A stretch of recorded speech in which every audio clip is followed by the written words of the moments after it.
ඕගොල්ලෝ මේ අදත් එකතු වෙලා ඉන්න චෙෆ්ස් YouTube channel එක සුබ දවසක් කියලා පිළිගන්නවා ඕගොල්ලෝ සියලු දෙනාම.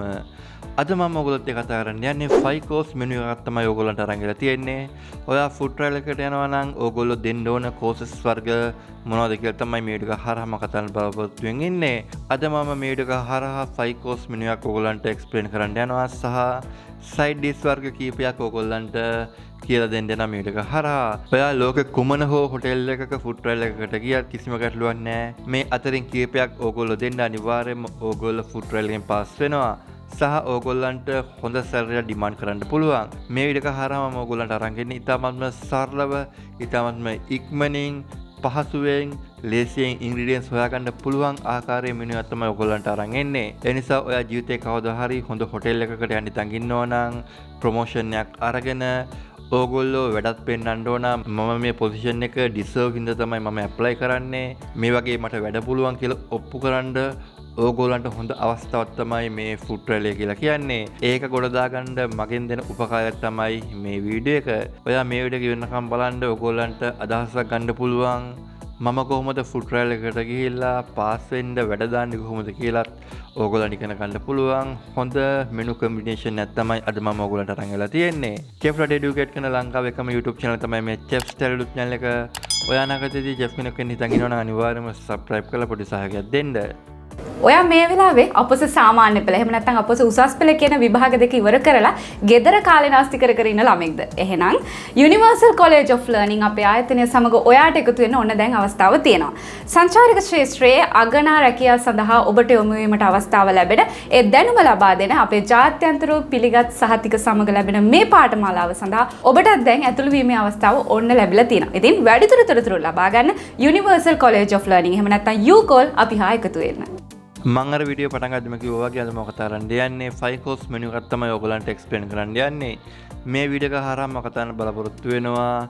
appetizer වර්ග පහක් ගැන කතා කරන්න බලාපොරොත්තු වෙනවා. salad වර්ග පහක් ගැන කතා කරන්න බලාපොරොත්තු වෙමින් ඉන්නවා. pasta වර්ග පහක් ගැන කතා කරන්න බලාපොරොත්තු වෙමින් ඉන්නවා. සුප් වර්ග පහක් ගැන කතා කරන්න බලාපොරොත්තු වෙමින් ඉන්නවා. සහ main course වර්ග පහක් ගැන කතා කරන්න බලාපොරොත්තු වෙමින් ඉන්නවා. සහ side dish වර්ග කීපයක් ගැන ඔයගොල්ලන්ට කතා කරන්න බලාපොරොත්තු වෙමින් ඉන්නවා. අපි ඉස්සෙල්ලාම කතා කරොත් appetizer වර්ග පහ ගැන කතා කරුවොත් මම කතා කරන පළවෙනිම appetizer වර්ග තමයි cheese stuffed mushroom. ඕනම කිචන් එකකට මීට අදාළ ඉන්ග්‍රීඩියන්ට්ස් ටික හොයාගන්න පුළුවන්. ඉතාමත් සරලව. ඊට අමතරව බෘච්චටයක් දෙන්න පුළුවන්. අවකාඩෝ, ටොමැටෝ, ෆැතා චීස් වගේ හොයාගන්න පුළුවන් නම් අනිවාර්යයෙන්ම ඕගොල්ලන්ට දෙන්න පුළුවන් බෘච්චට එකක්. ඊට පස්සේ බේකන් රැප් එකක් ඕගොල්ලන්ට දෙන්න පුළුවන්. ඉතාමත් පහසුවෙන් ඕනම හොටෙල් එකක ඕනම කිචන් එකක අනිවාර්යයෙන්ම බේකන් තියෙනවා. ඒ නිසා ඔයගොල්ලන්ට බේකන් රැප් එකක් දෙන්න පුළුවන්. ඊටත් අමතරව කියුකම්බර්, කේපර්ස්, ඇපටයිසර් දෙන්න පුළුවන්. ඉතාමත් පහසුවෙන් ලොකු කාලයක් ගත වෙන්නේ විනාඩි 5ක් 6ක් ඇතුළත අනිවාර්යයෙන්ම මේ ඇපටයිසර් එක ඔයගොල්ලන්ට ඉවර කරගන්න පුළුවන්. පස්සේ ඇපටයිසර් විදියට ඔයගොල්ලන්ට ඩෙවල් එග් එකක් දෙන්න පුළුවන්. එග් අනිවාර්යයෙන්ම ඔයගොල්ලන්ට ඕනම කිචන් එකක හොයාගන්න පුළුවන්. මම ඔයගොල්ලන්ට ඇපටයිසර් වර්ග 5ක් ගැන කතා කරුවා. මේ පහෙන් එකක් අනිවාර්යයෙන්ම ඔයගොල්ලෝ දෙන්න හොඳ ගානිෂයක් එක්ක. ඊට පස්සේ අපි සැලඩ් වර්ග ගැන කතා කරුවා. සැලඩ් වර්ග විදියට ගත්තොත් garden green salad එකක් ඔයගොල්ලන්ට ඉතාමත් පහසුවෙන් දෙන්න පුළුවන්. හොඳ ඩ්‍රෙසින් එකක් හදාගෙන ඔයගොල්ලන්ට ඒ සැලඩ් එක දෙන්න පුළුවන්. ඊට පස්සේ classic Caesar salad එකක් ඔයගොල්ලන්ට දෙන්න පුළුවන්. ඉතාමත් ලේසියෙන් පහසුවෙන් හදන්න පුළුවන් සැලඩ් වර්ගයක් තමයි මේ Caesar salad කියලා කියන්නේ. ඊට පස්සේ තුන්වෙනි සැලඩ් එක විදියට කතා කරුවොත් Mediterranean chickpea salad එකක් දෙන්න පුළුවන්. චික්පිත් ඕගොල්ලන්ට ඉතාමත් ලේසියෙන් හොයාගන්න පුළුවන්. චික්පි වලට නම් ටික කාලයක් ගත වෙනවා. ඊට හේතුව තමයි චික්පි බොයිල් කරන්න ඕන. ඕගොල්ලන්ට යම්කිසි කාලයක් තිබ්බොත් චික්පි ටික බොයිල් කරගෙන මෙඩිටේරියන් චික්පි සැලඩ් එක හදන්න පුළුවන්. ඊට පස්සේ හතරවෙනි සැලඩ් එක ගැන කතා කරුවොත් ඕගොල්ලන්ට කේපර් සැලඩ් එකක් ඉතාමත් ලේසියෙන් පාසුවෙන් දෙන්න පුළුවන්. පස්වෙනි සැලඩ් එක ගැන කතා කරුවොත් fruit and nut ස්පැනිෂ් සැලඩ් එකක් ඔයගොල්ලන්ට දෙන්න පුළුවන් ඉතාමත් පහසුවෙන්. ඊට පස්සේ අපි සුප් ගැන කතා කරුවොත් ඔයගොල්ලන්ට ඉතාමත් පහසුවෙන් හදන්න පුළුවන් සුප් වර්ග පහක් අරන් වෙලා තියෙනවා. පළවෙනිම සුප් වර්ග තමයි මේ ටොමැටෝ අනියන් සුප් එකක් දෙන්න පුළුවන්. ඊටත් අමතරව සීෆුඩ් චවුඩර් සුප් එකක් දෙන්න පුළුවන්. ඊටත් අමතරව රසම් එකක් දෙන්න පුළුවන්. හොඳ ෆේවරිට් සුප් එකක් තමයි මේ රසම් කියලා කියන්නේ. ඔයගොල්ලන්ට කිසිම කතාවක් නැතුව රසම් එකක් දෙන්න පුළුවන්. ඊටත් අමතරව මික්ස් වෙජිටබල් සුප් එකක් දෙන්න පුළුවන්. ඊට පස්සේ පස්වෙනි සුප් එක විතර ගත්තොත් ඕගොල්ලන්ට ක්‍රීම් සුප් එකක් දෙන්න පුළුවන්. උදාහරණයක් විදිහට ගත්තොත් ඒක පොටෑටෝ වෙන්න පුළුවන්, කැරට් වෙන්න පුළුවන්, එහෙම නැත්නම් කෝලිෆ්ලවර් වෙන්න පුළුවන්, බ්‍රොකොලි වෙන්න පුළුවන්. ඒ වගේ ක්‍රීම් සලාඩ් එකක් ඕගොල්ලන්ට දෙන්න පුළුවන්. සයිඩ් ඩිෂ් සමග සයිඩ් ඩිෂ් එකක් විදිහට ගත්තොත් garlic bread එකක් ඕගොල්ලන්ට හදලා දෙන්න පුළුවන් සූප් එකත් එක්ක. හොඳ garnish එකක් දාන්න කලර්ෆුල් විදිහට. ඊට පස්සේ අපි පාස්තා කෝස් එක ගැන කතා කරුවොත් පාස්තා විදිහට දෙන්න පුළුවන්. පැස්ටෝ පෙනේ එකක් දෙන්න පුළුවන්. ඊටවත් ලේසියෙන් හදන්න පුළුවන්. ඊට පස්සේ දෙවෙනි පාස්තා එක විදිහට අපිට දෙන්න පුළුවන් ටොමැටෝ බැසිල් ලින්ගුයිනි පාස්තාවක් ඕගොල්ලන්ට ඉතමත්ම පහසුවෙන් දෙන්න පුළුවන්. ඊටත් අමතරව ස්පැගටි බොලොග්නයිස් එකක් දෙන්න පුළුවන්. ඉතමත්ම ලේසියෙන් හදන්න පුළුවන් ඩිෂ් එකක් තමයි මේ ස්පැගටි බොලොග්නයිස් කියලා කියන්නේ. ඊටත් අමතරව කැරබොනාරා එකක් දෙන්න පුළුවන්. ඊටත් අමතරව පස්වෙනි පාස්තා එක විදිහට අපිට දෙන්න පුළුවන් ඇල්ෆ්‍රීඩෝ පාස්තාවක් දෙන්න පුළුවන්. මං කිව්ව පාස්තා පහ ඉතාමත් ලේසියෙන් පහසුවෙන් හදන්න පුළුවන්. මේ පාස්තා පහම හදන්න පුළුවන් පැය භාගයක් ඇතුළත. ඊට පස්සේ අපි පස්වෙනි කෝස් එක විදිහට ගත්තොත් මේන් කෝස් එක තමයි පස්වෙනි කෝස් එක. මේන් කෝස් විදිහට අපිට දෙන්න පුළුවන් ග්‍රිල් චිකන් පාමසන් එකක් දෙන්න පුළුවන් ඉතාමත් ලේසියෙන්.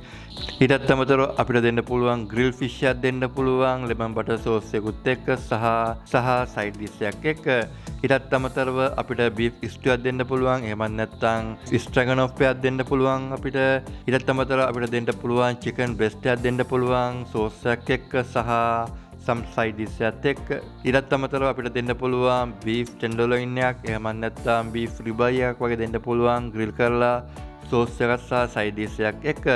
ඊටත් අමතරව ක්‍රිස්පි oven fried chicken එකක් දෙන්න පුළුවන් කිසිම ගැටලුවක් නැහැ. ඒ වගේ මේන් කෝස් කීපයකින් එකක් දෙන්න පුළුවන් කිසිම ගැටලුවක් නැහැ.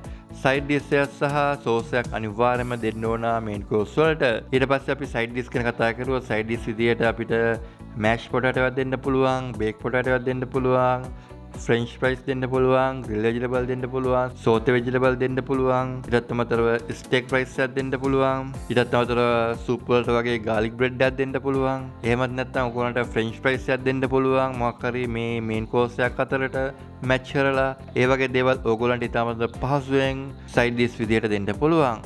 මං හිතනවා මේ වීඩියෝ එක හරහා ඔයගොල්ලෝ යම්කිසි අලුත් දෙයක් ඉගෙන ගන්න ඇති කියලා. මේ වගේ අලුත් වීඩියෝ එකකින් හැමෙනකම් මම ගිලෙන්නම්. මම ජෙමිලාන්. ඕගොල්ලන්ට මේ සම්බන්ධව මොනවා හරිම ගැටලුවක් තියෙනවා නම් පල්ලෙහා කමෙන්ට් සෙක්ෂන් එකේ කමෙන්ට් එකක් දාන්න යන්න.